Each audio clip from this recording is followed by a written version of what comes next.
हरे कृष्णा दोस्तों। तो चलिए आज एक ऐसे प्लांट के बारे में बात करते हैं जो कि एक ऑस्पिशियस प्लांट भी है और एक मेडिसिनल प्लांट भी है। और इसमें बहुत सारी जो वो मेडिसिनल प्रॉपर्टीज़ होती हैं। इसके फूलों की चाय बनती है जो कि हमारी हेल्थ के लिए बहुत अच्छी होती है, जिसे कि ब्लू टी कहा जाता है। लोग इसे अपने घर में इसलिए लगाते हैं क्योंकि ये पौधा जो है वो बहुत ही शुभ माना जाता है। और ये है अपराजिता, जिसे कि विष्णुप्रिया, कृष्णकांता, शंख पुष्पी और बहुत सारे नामों से जाना जाता है। समर में ये बहुत अच्छी फ्लावरिंग करता है, लेकिन विंटर में जो है ये डॉर्मेसी में चला जाता है। डॉर्मेसी पीरियड में कई बार क्या होता है कि ये प्लांट डेड भी हो जाता है, क्योंकि जहाँ पे 15 डिग्री से कम टेम्परेचर होता है ना, वहाँ पे कई बार जो है ये प्लांट डेड हो जाता है। लेकिन मेरे गार्डन एरिया में ये पिछले 5 साल से बने हुए हैं और बहुत अच्छी फ्लावरिंग करते हैं। मैंने कभी भी अपराजिता का जो है न्यू प्लांट नहीं लगाया। हालांकि यहाँ वहाँ इसके सीड पड़ जाते हैं तो बहुत सारे प्लांट उगाते हैं, लेकिन मैंने खुद कभी नहीं लगाया। ये मेरा वाइट कलर का अपराजिता है, जिसके कि अभी मैं सीड तैयार कर रही हूँ। तभी आपको ये थोड़ा सा स्ट्रेस में दिख रहा होगा, क्योंकि सारी पौधे की एनर्जी जो है वो सीड बनाने में लग रही है, क्योंकि बहुत सारे लोगों की डिमांड है सीड की। तो मैं इसलिए सीड तैयार कर रही हूँ, लेकिन मैं इसको भी मरने नहीं दूंगी।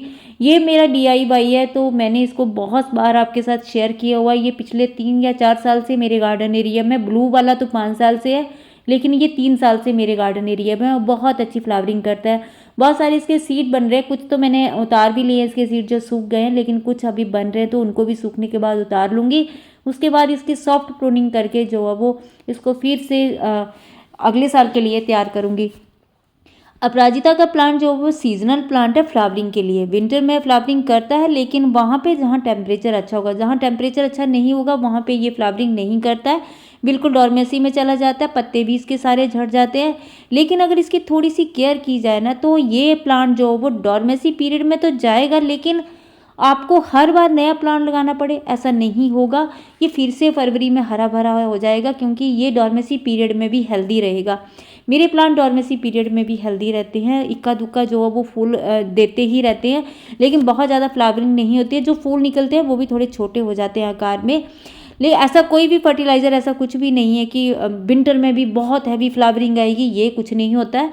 डॉर्मेसी पीरियड है, और मैं ऐसा करती भी नहीं हूँ कि मैं इसको कोई ऐसी पौष्टिक खाद दे दूँ कि मुझे बहुत सारे इसके फ्लावर चाहिए। मैं ऐसा नहीं करती हूँ। डॉर्मेसी पीरियड में बस इसकी थोड़ी सी केयर करती हूँ, ताकि ये जो है वो अच्छे से सर्वाइव कर सके और फरवरी में दोबारा से इसमें जो है वो अच्छी ग्रोथ आ जाए और मार्च अप्रैल में ये फ्लावरिंग देना स्टार्ट कर दे।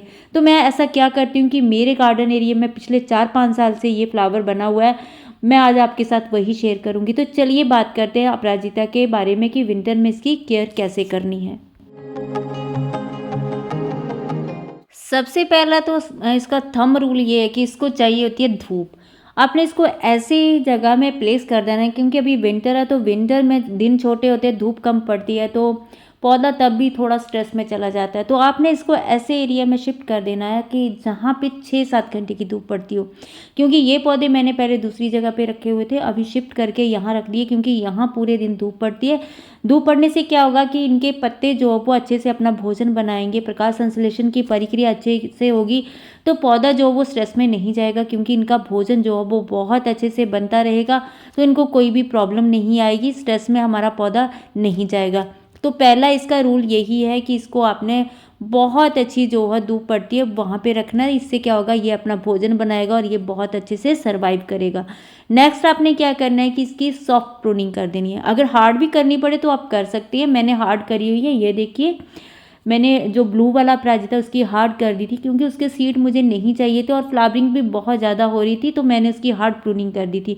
वाइट वाले की बिल्कुल सॉफ्ट करी है। कुछ जो अब वो फलियाँ मैंने तोड़ दी, क्योंकि बहुत सारे सीड लगे हुए हैं, तो पौधा बहुत ज़्यादा स्ट्रेस में ना चला जाए, इसलिए मैंने कुछ इसकी फलियाँ जो जो अभी सीड भी नहीं बने हैं, उसमें बीज नहीं बने, मैंने पके नहीं है, मैंने वो भी कट कर दिए, क्योंकि मुझे लग रहा था कि मेरा पौधा बहुत ज़्यादा स्ट्रेस में चला जाएगा।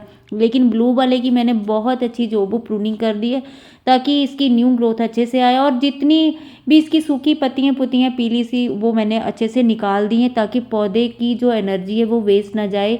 पौधा जो वो सही जगह अपनी एनर्जी लगाए, जिससे कि हमारा पौधा स्ट्रेस में ना जाए, क्योंकि अभी जो विंटर सीज़न है वैसे भी इसका डॉर्मेंसी पीरियड है, तो इसके ऊपर ज़्यादा लोड नहीं डालना है। तीसरा जो काम मैं करती हूँ वो मैं इसकी मिट्टी को हमेशा लूज़ रखती हूँ। आपने भी क्या करना है कि मिट्टी को जो वो लूज़ रखना है, यानी कि मिट्टी की गुड़ाई करनी है 15 से 20 दिन। या आप अपने हिसाब से देख लीजिए, उसी हिसाब से जैसे 15 से 20 दिन के बाद इसकी गुड़ाई कर देनी है, ताकि इसमें एयर सर्कुलेशन बहुत अच्छे से हो।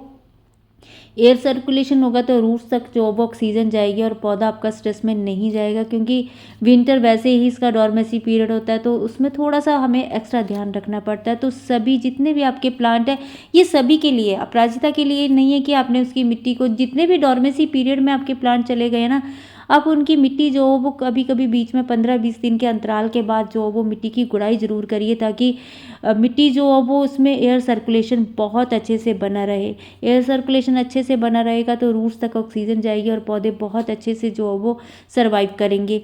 फिर मैंने जो वो अभी नेक्स्ट इसके ऊपर ट्रीटमेंट करना, उसके लिए मैंने क्या किया कि जितनी भी ऊपर वाली मिट्टी थी ना 1-2 इंच, मैंने वो निकाल ली है। मैं हमेशा ऐसे ही करती हूँ। अभी देखिए थोड़े से सूखे फूल रह गए हैं, क्योंकि इस अपराजिता, ब्लू वाले अपराजिता में काफ़ी अच्छी फ्लावरिंग हो रही थी, मैंने वो भी निकाल दी, क्योंकि सूखे फूल भी जो वो एनर्जी को कंज्यूम करते रहते हैं, तो मैंने वो भी निकाल दी। क्योंकि सूखे फूल हो जाएंगे उसके बाद फलियां बन जाएंगी, तो मैंने उनको भी जो वो सभी जितने भी सूखे फूल थे उनको अच्छे से निकाल दिया। और मैंने ब्लू वाले की तो फलियां भी तोड़ दी, क्योंकि मुझे इसके सीड नहीं चाहिए, इसलिए उसकी फलियां भी तोड़ दी। ये देखिए मेरे पास कितने सारे सीड हो गए हैं, तो अभी मुझे ब्लू वाले के सीड नहीं चाहिए, तो मैंने इसकी जितनी भी फलियां थी वो तोड़ दी, जितने भी सूखे फूल थे वो सारे ही तोड़ दिए। ये जो प्लांट है जैसे कि विंटर में डॉर्मेंसी पीरियड में चला जाता है, यानी कि इसमें समर में ही फ्लावरिंग होती है, तो ऐसी कोई भी अब स्ट्रॉन्ग खाद मत दीजिए कि हमें बहुत सारी इसमें फ्लावरिंग लेनी है। क्यों लेनी है फ्लावरिंग बहुत सारी, क्यों पौधे के ऊपर लोड डालना है? उसको आराम करने दीजिए, ताकि फरवरी में ये फिर से हमारे लिए बहुत अच्छी जो वो फ्लावरिंग करना स्टार्ट कर दे, और नवंबर दिसंबर तक फ्लावरिंग करता रहता है। इसमें आपने कोई भी स्ट्रॉन्ग खाद नहीं देनी है, बस 1 चम्मच हल्दी का देना है। जिस दिन आपने ये करना है उस दिन आपने पौधे को पानी नहीं देना है, मिट्टी को ड्राई रखना है, और उसके बाद मिट्टी की गुड़ाई करनी है। फिर 12 इंच के गमले में आप हल्दी का 1 चम्मच जरूर दे सकते हैं। हल्दी ही क्यों देनी? क्योंकि हल्दी में कैल्शियम, पोटाशियम और फास्फोरस होता है, जो कि पौधे के विकास के लिए बहुत अच्छा होता है। हल्दी जो वो एंटी फंगल का काम भी करती है, मिट्टी में किसी भी तरह की फंगस नहीं लगने देती। हल्दी में एक ऐसा कंपाउंड होता है जिसे कि कुरक्यूमिन कहा जाता है, वो हमेशा एक्टिव रहता है।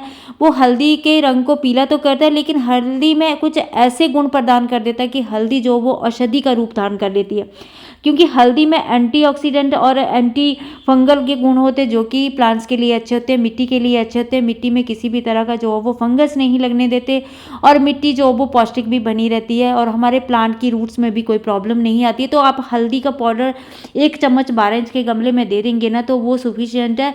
इसके अलावा आपको कुछ भी देने की ज़रूरत नहीं है। अगर इसके अलावा आप कुछ देना चाहते हैं तो वो है बोडैश, यानी कि लकड़ी की खाद। ये आपके प्लांट्स के लिए कितनी फ़ायदेमंद है, बहुत सारे लोग शायद इसके बारे में नहीं जानते होंगे। ये एक नेचुरल फर्टिलाइज़र है जो कि मिट्टी की पौष्टिकता को बढ़ाता है। बोडैश में पोटाशियम, फास्फोरस, कैल्शियम और मैग्नीशियम जैसे महत्वपूर्ण खनिज होते हैं, जो कि पौधे की वृद्धि के लिए और फल फूल के लिए बहुत अच्छे होते हैं। इसमें पोटाशियम और कैल्शियम जो वो पौधे की जो रूट्स होती हैं उनकी ग्रोथ के लिए बहुत अच्छा होता है। ये पौधे को स्ट्रेस में नहीं जाने देता। जितने भी डॉर्मेंसी पीरियड में जाने वाले पौधे आप उनको ये दे सकते हैं, आपके पौधे के लिए ये हार्मफुल नहीं है। 12 इंच के गमले में आप 2 से 3 चम्मच दीजिए, इससे ज़्यादा मत दीजिए, क्योंकि ये इसमें कुछ एसिडिक गुण होते हैं जो मिट्टी को एसिडिक बनाते हैं। तो बहुत सारे पौधे ऐसे हैं जो एसिडिक मिट्टी पसंद नहीं करते हैं, तो ऐसा बैलेंस बना के इसको देना है, ज़्यादा नहीं देना है। ये आपके पौधे में जो वो किसी भी तरह का कीट या ये रोगों से बचाता है, फंगस नहीं लगने देता। बहुत सारे जो है इसमें गुण है। ये मिट्टी के पीएच मान को भी संतुलित रखता है, मिट्टी को मॉइस्ट रखता है, और मिट्टी को जो है वो पौष्टिक बनाता है।